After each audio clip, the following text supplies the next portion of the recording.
रत्नागिरी ही माझी नवरत्नांची थान, कोकणाची माझ्याज वाढली आशान, खेड दापोली मंडणगड चिपळूण महागड संगमेश्वर, रत्नागिरीला जाणा जपूर.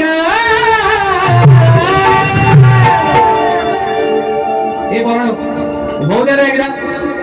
परशुरामाच्या भूमीत शोभतय माझ. रिक्षावाले नुसतं चार चार घेर नका टाकू, गाणं बोला. अरे परशुरामाच्या भूमीत शोभतय माझ, हे कोरले गाव एक नंबर. परशुरामाच्या भूमीत शोभतय माझ, कोकण